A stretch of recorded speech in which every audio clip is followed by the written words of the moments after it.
Alright guys, welcome back to another Raid Shadow Legends video. This is Ali Plays. And you guys might be wondering why I have Venus in my backdrop. The reason why, there's going to be 10 times chance, but not only Venus, multiple champions. And we'll be discussing the champions in this video. So stay tuned for that. And we're going to be discussing if you should summon for these champions or not. And if I will be summoning or not. Let's get started. So 2 times chance is happening tomorrow. Not 2 times chance, 10 times chance. So the drops are exactly the same. But if you actually pull, so the drops are exactly the same. So we're going to have, this is actually the first time we ever did this. We're going to have multiple champions that are 10 times rates. So there's going to be, for the voids, I will go over those champions. The rates are exactly the same, but when you pull them, you have a chance to pull the legendaries that are featured. Ancient shards, we're also going to have rates for these too, so 10 times chance as well. There's going to be a bunch of epics we'll go over as well that are going to be pullable and if they're worth it or not. So same rates again, but if you actually pull the epics or the legendaries, they're going to be 10 times chance of getting those.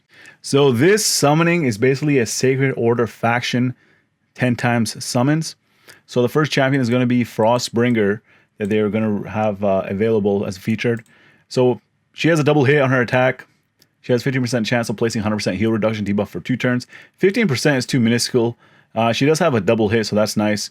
And if you max it out, I mean, it's not worth using books on her in general, in my opinion. So I don't know, I wouldn't even max out this ability. She has a triple hit. That's actually very good for Fire Knight. Places a 60% decreased defense. That's big version. If the target has heal reduction. So that's the issue. Heal reduction is pretty slim. It's like a 35% chance we'll maxed out to land that heal reduction 2 times. You have 2 chances to do that. And her last ability is very nice, but it would be much better if I actually had a turn meter boost. So she places a 30% increased speed and 50% increased attack buff on all allies for 2 turns. And it's a 4-turn cooldown. Aura skill is pretty nice as well. Increase ally defense dungeon by 33%. So here's a question. Would I summon for a Frostbringer? No. No, she took her 110 base speed though. Yeah, there's much better champions than her. So yeah, we're going to move on to the next champion that is that has boosted rates. Next champion is Juliana. So you guys must have seen her. I've heard of her. She's very good in clan boss for her poison ability. She's not good in counter comps. That's her only issue. She has a double hit on her basic attack. Each critical hit fills the champion's turn rate by 10%. So that's one of the reasons why she's not good in counter comps. I mean, she's not bad, but it's not optimal to have her in counter comps. Her A2 ability is very good. Increases. She places a 30% increased crit rate buff on herself and then attacks one enemy twice. And she places a 5% poison debuff on the target for 3 turns if she crits. So it's nice. With this ability, you can build her 70% crit rate. And if Romero's on the same team, she actually ignores defense, 50% of the target's defense. People don't use her for that though. She also has an HP burn, so obviously you can see that she is for clan boss. Moves 1 random buff from the target, has a 75% chance of placing HP burn debuff for 3 turns. And increase ally crit rate in the arena by 20%. So would I summon for Juliana? A long time ago, yes. But now I wouldn't recommend pulling for Juliana. Because there's champions like Frozen Banshee that can out DPS her in clan boss. Yeah, so at this point in the game, I don't think Juliana is worth pulling. So let's move on to the next champion. Next up, we have Thor. So he is featured as well. He has a double hit on his A1, has 15%, if you max it out, 25% chance of stealing 1 random buff from the target. That's actually a very nice ability to have. His A2 ability is a quadruple hit. Each hit plays a 5% poison debuff for 2 turns. This ability is like one of the biggest poison abilities in the game. And if you max it out, it's on a 3-turn cooldown. So the issue with Thor is he is very, very book reliant. You actually cannot use this guy without using books on him. So that's the only issue with him. And he also has an ability that is useless if you use him in CB, his A3 ability. Plays a block cooldown skill debuff for 2 turns. You do not want to have that on the clan boss. It doesn't do anything on him. And the thing is, this ability is a 3-turn cooldown. So if you can actually get away with just booking his A2, that's the only one that actually needs books. He'll be pretty good for clan boss. But in my opinion, Juliana is better than Thor. And I would not pull for Juliana. So what do you guys think? Am I going to pull for Thor? I would not recommend going for Thor. There's lots of new champions that came out. Again, Frozen Banshee can do his job much better than he does. So no, Thor is a no. So the last epic that is going to be featured is Talia. So Talia is actually a cool looking champion. Obviously, I have Talia. You guys probably see my summoning video where I pulled her and then I pulled Phoenix back to back. It was pretty entertaining. The thing about Talia, yeah, I had her when I first started the game. Did I ever use her? No. So I never used Talia, right? I mean, if you look at her kit, she looks very good. The issue with her, she's really squishy. She can dish out a lot of damage. So if you want to use her for arena, for let's say bronze and silver and early gold, you can actually do that. But once you get later stages, she is going to be not good for arena. She's not going to be good for arena. But the thing is, though, you can actually still use her if you want to use her in Fire Knight. She has a triple hit. She has a place. So I was looking at this. I was like, what the heck is this, man? She plays a 25% increased attack. This is actually outdated kit. She's an epic. If they actually boosted this to 50% increased attack on herself, she might be a bit better. But there's other champions that are support that can actually give her a bigger buff than this. And she plays an increased crit rate buff on herself, and then she attacks all enemies. This ability does a lot of damage, but it's better if she had a 50% increased attack. And then she can also have, if Phoenix is on your team, she can also place a bomb debuff on the enemies. So this ability is her hardest hitting ability. And what else makes her very good for Fire Knight is this ability. Place a counterattack buff on her for 2 turns.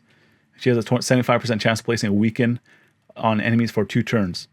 So this ability has a long cooldown. So yeah, would I summon for Talia? No, you will probably get her just by regular summoning. Same with the other champions that I talked about that are featured. All right, so now we're going to get to the legendary. So Roshkard is featured. I have actually always wanted Roshkard, but the thing is though, his kit is kind of outdated now.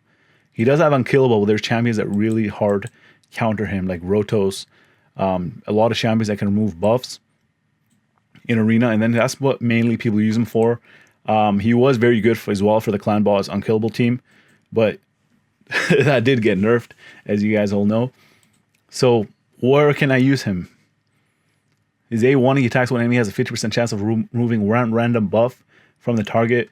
A lot of champions that are not legendaries actually do a better job on that A1 than he does. Sanction ability, attacks when enemy places a block cooldown skill debuff and a block buffs debuff for 2 turns, and they cannot be resisted. This is actually very nice, but it's an arena specific thing. And faction wars, this will be pretty good as well. And that's on a 3-turn cooldown.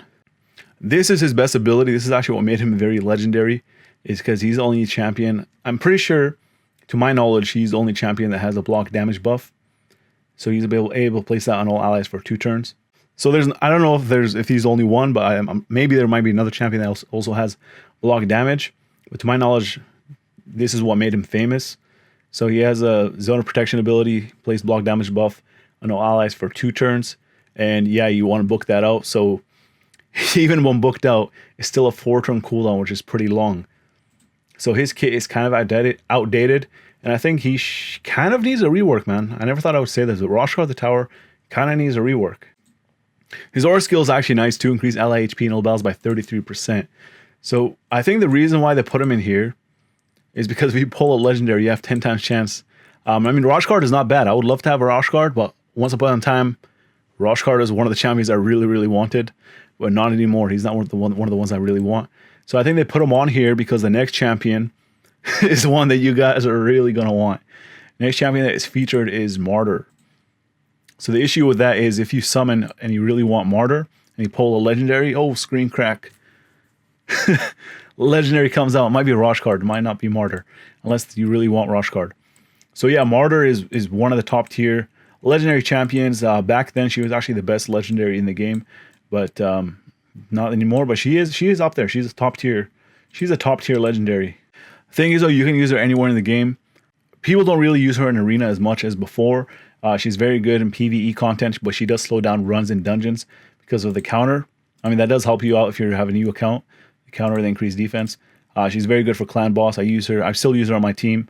I use her for aura ability, increase ally defense and all battles by 33%.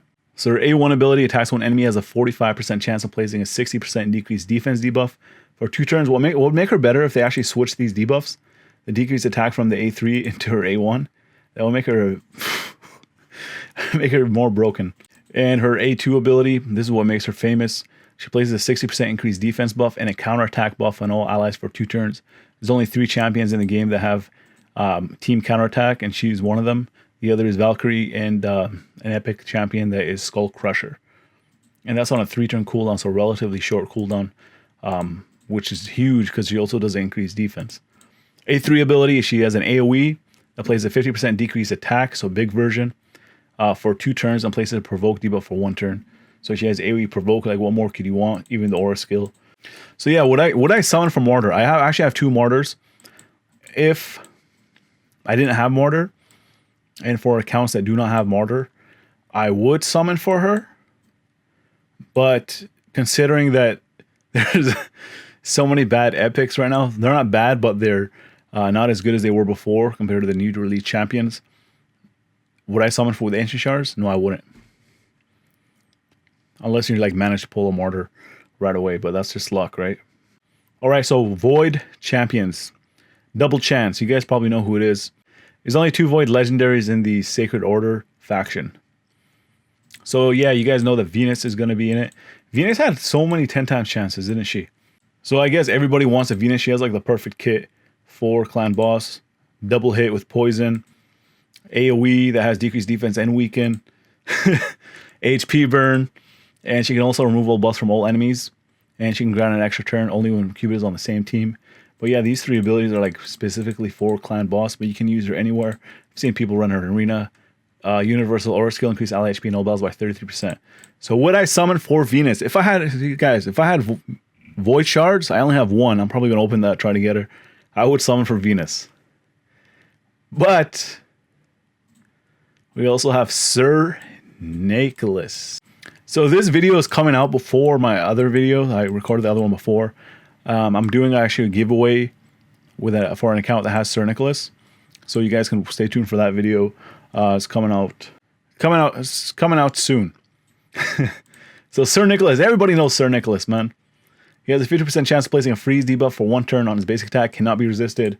He has an AoE attack that places a shield buff on all allies for 2 turns, and the value of the shield is equal to 30% of the damage inflicted, which is amazing. And he also has an unkillable and continuous heal. So this guy does it all, man. Does it all. He's got heart carries. So yeah, I don't really say much more about Sir Nicholas. Would I summon? Yes. So yeah, open up your Void Shards, and if I were you, I would actually save my Ancient Shards. Unless you don't have a counterattack champion at all, then I would actually go for it. Alright guys, let me know down in the comments section. Are you guys going to summon for them? I'm actually not going to open up any of my Ancient Shards because I want to save them for new champions that get released. All of this Ancient Shards I have right now are going to be free to play Ancient Shards that I got from just regular gameplay. I have a Void Shard. I'm probably going to open that when the Double Chance is live. So yeah, let me know down in the comment section. Are you guys going to summon for them? And as always, I want to thank you guys for watching. I'll see you guys in the next video.